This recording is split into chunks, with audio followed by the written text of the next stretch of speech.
If you've played Black Ops 6, you would know that the bad guys in the game are a group known as Pantheon. Now, this group is embedded within the CIA, but not just within the CIA, seemingly around the world in various intelligence agencies. But here's the thing.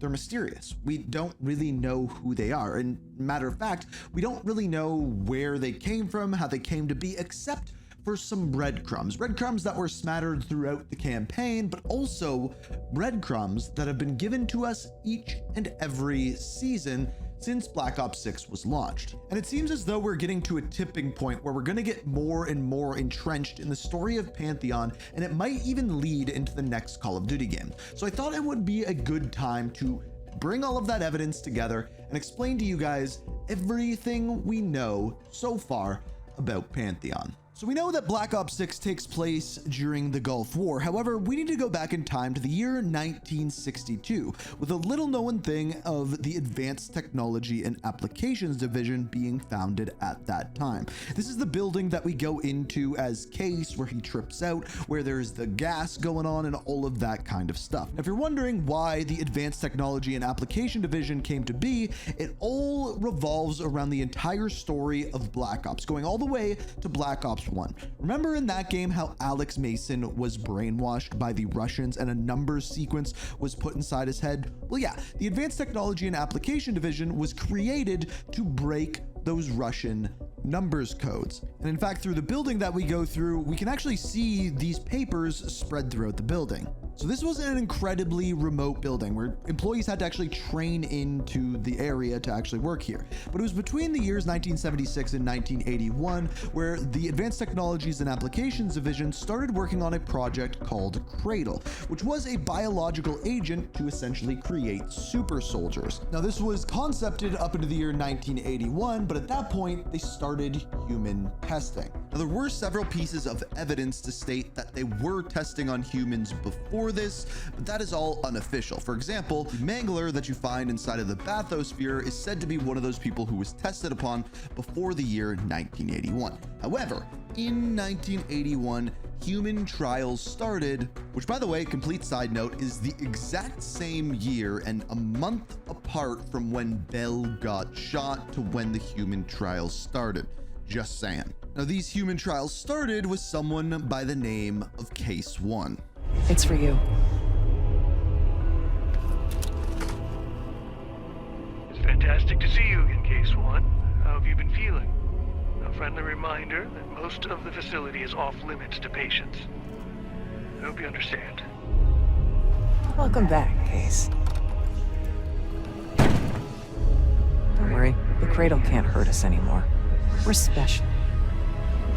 Special since we first experienced the Cradle. 10 years ago. We're stronger and faster than the rest, Case. That's what the Cradle was originally designed to do. Only a few know the origins of the Pantheon, Case.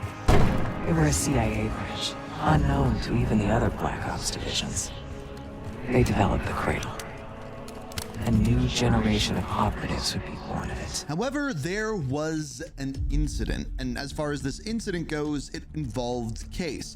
Case all of a sudden started experiencing severe bouts of rage and major side effects from the Cradle.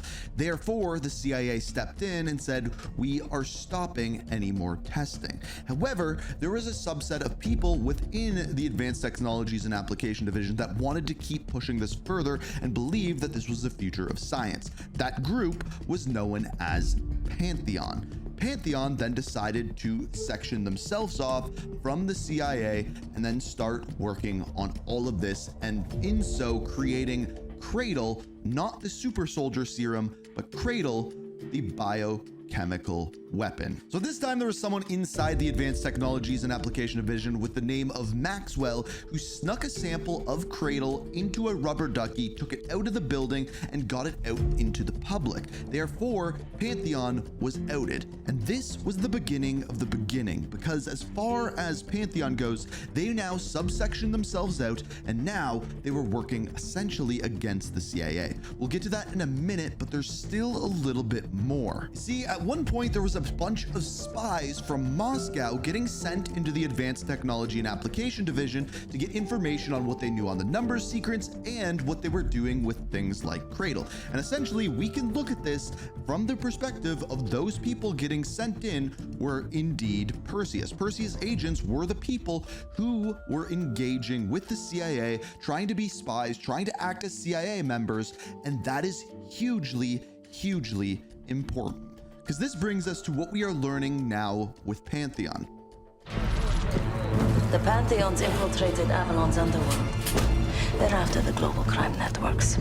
So as we hear in the Season 1 cinematic for Black Ops 6, Pantheon goes after the global crime networks, which, believe it or not, is actually exactly what they do within the campaign as well, but going after and working with people like Saddam Hussein and Raul Menendez, who are people obviously in crime networks and terrorism.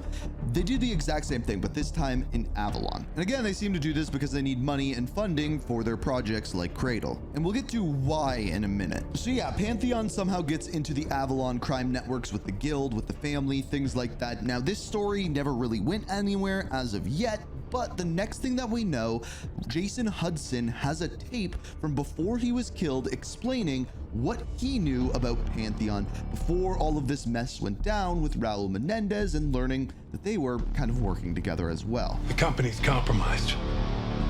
Don't think it's Menendez or the Russians or any state actor. Could be goddamn men from Mars for all I know. They're crafty. Use war and chaos to mask their stench. But once they caught a whiff, they've been in our shadow for years. All through Vietnam. Afghanistan.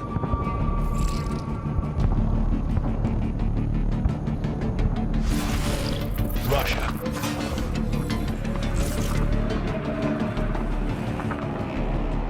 Even the goddamn number station. Whoever they are, they've done a hell of a job covering their tracks. Almost missed them. Almost. So Jason Hudson, right before his death, right before he was killed by Raul Menendez, who we do know was working with Pantheon, finds some breadcrumbs discovering this group of people who have infiltrated the CIA, aka Pantheon. So this is where we're left with. A bunch of evidence has been left behind for Woods and Adler from Hudson. However, all of it is coded, and for some reason, they think the person to decode it is none other than Stitch.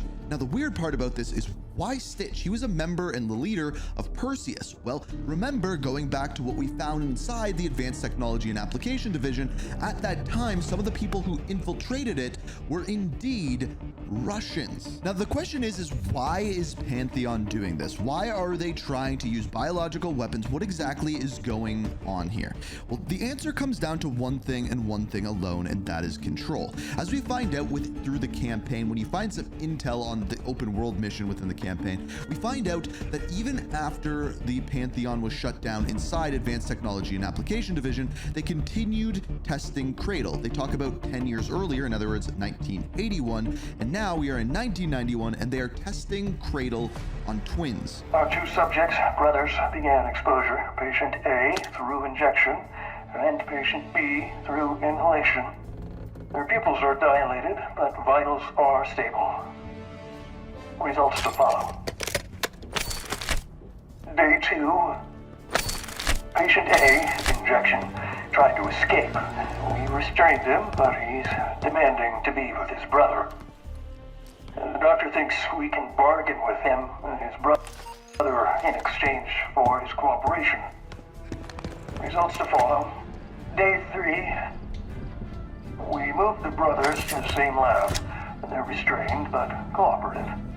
The patient B, inhalation, is easier to work with. We upped his dosage and noticed the vital the doctor! Get the doctor! Day 4. Patient A is deceased. Patient B broke free of his restraints, strangled his brother, and killed himself. I thought I was prepared for this actually incident 10 years ago. I don't know. Tomorrow we start over. Inhalation only.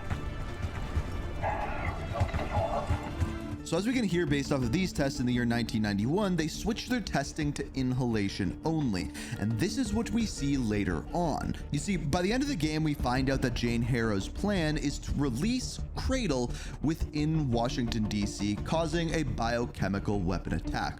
Why? Because they want Livingstone, the director of the CIA, out, so that Jane Harrow can be replaced in his place, and then someone within the Pantheon now owns the CIA. So that is essentially the reasoning for breaking Stitch out of the prison. He has some sort of code, whether it be through Perseus or whether he has connections through people who broke into Pantheon earlier on. We don't know, but his connections are going to lead us to find out who Pantheon has within the CIA. Assuming that Stitch's plan is to actually help us, which I still find a little bit hard to believe. However, just going back a little bit to kind of understand why Stitch. We know that he was a member of Perseus, but the other thing that he did back in 1984 was brainwashing. He used the number sequence, specifically Dragovich's number sequence, number 1 on Russell Adler to attempt to brainwash him, but also as kind of this mass brainwashing technique that were to be used on everyone within Kastovia and within the region of Verdansk. Now you may be wondering why this is important. Well, the reasoning for this is, do you remember what I said earlier about why the Advanced Technology and Application Division was founded? Once again, it was to deprogram the number sequence, meaning Stitch has a background in the exact thing Pantheon was founded in.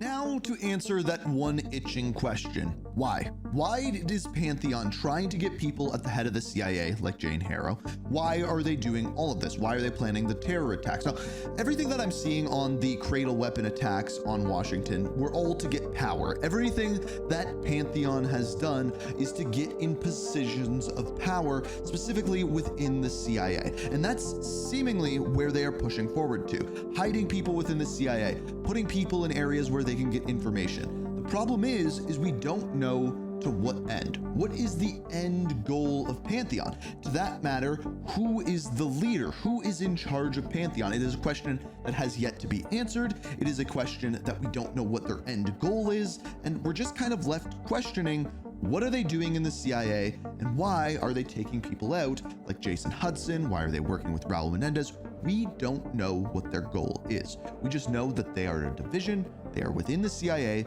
and we are trying to hunt them down before the disease of Pantheon goes too deep. So that is everything we know about Pantheon so far. Once we get the information from Stitch, we will know who's in the CIA, and I'm assuming that's where the story is going into the last couple of seasons of Black Ops 6. But the question is, will this carry forward into Black Ops 7? We've talked about what we know for the story of Black Ops 7 so far, and it's seemingly taking place in 2035. So does that mean Pantheon is going to get carried forward into the future, or will this story end with Black Ops 6? Only time will tell, but as I mentioned, this is everything that we know for now. So hit that like button, make sure you subscribe to stay up to date on everything story-wise and Call of Duty. And as always, thank you so much for watching, and until next time, peace. We are reaching for the stars, but we're